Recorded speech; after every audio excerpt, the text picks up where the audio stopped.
So we're here with Ana Maria Darmanin, which is the Vice President of the European Economic and Social Committee, and also our friend. We want to thank you for attending the Summer School of Living Labs. And since you're here, we wanted to ask you, what do you think is the role of Living Labs in promoting the participation of our youth in society in general, specifically in democracy? Mm-hmm. And how do you see the role of Living Labs in creating new opportunities for employment, given the situation in Europe and in the world in general? I think Living Labs is a great opportunity where a young person, any young person, can go to and really develop one's own skills and also experiment, because it is a place where you can experiment and also where you can have more of a direct say in what you think. And this is where the democratic approach comes, because it is a place where you can voice your opinion, you can bring out and express what you really desire to see what's happening in society in a way which is structured, but it is a bottom-up approach. And then in respect of creating jobs, it's a reality. Unemployment is on the rise. It is a high unemployment rate. And here in Living Labs, it's a place where one can try and bring out the ideas, the initiatives, and even some entrepreneurial skills, you know. So if somebody thinks, I have a passion for music and I would really like to make a living out of my music, and it's a place where you can experiment this. It gives you the opportunity, the structure, which otherwise, if you're on your own, you don't have that opportunity for having.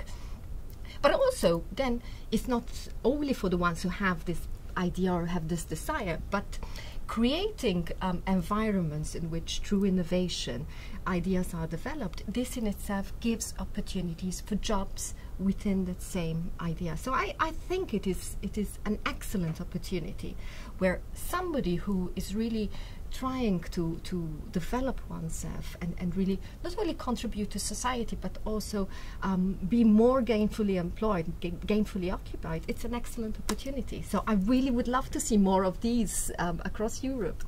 Okay, so from what you said, what we have been talking about this week, there was a lot of talk about business models, sustainability, and so how do you see who's going to support this? Should this be only from the government? Should this be the role of organizations? Should it be the role of citizens to promote and sustain and find ways of financing and keeping Living Labs alive?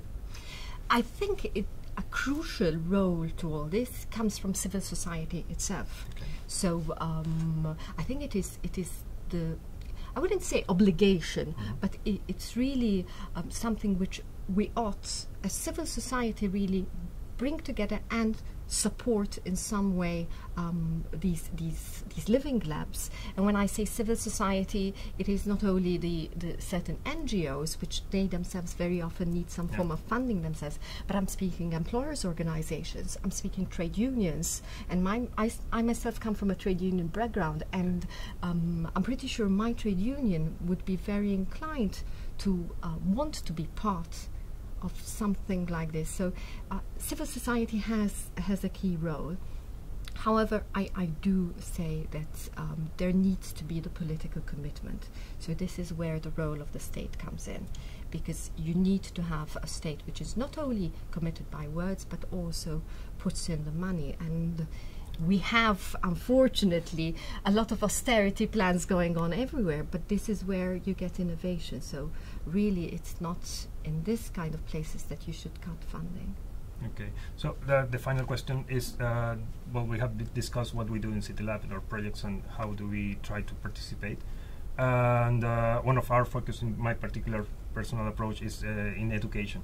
So what do you think the role of education in all this is? I mean, because we were talking about the political system and how it's very difficult to change and introduce innovation in different systems, in particular in educational.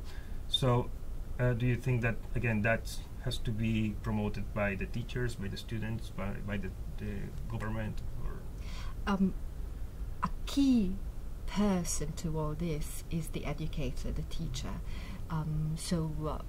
My perspective is, I believe they have to be very much aware of what's going on. They have to experience it themselves, and they are great multipliers. They are the ones who then can influence downwards their students and also upwards their own administration. So in the academic system, in education, I really think it is who is in a position of educating professors, teachers. So they have this key role. But also the education system itself needs to evolve in a way that recognizes and acknowledges also work being done in Citilabs, in the Citilab, for example, where if a young person experiments something, gets experience through Citilab, this is also recognized in some way or another as an educational experience. Okay, thank you very much for your input, and we would like to see you here again soon. It's my pleasure, and I would love to be back. Thank you, Ana Maria. Thank you.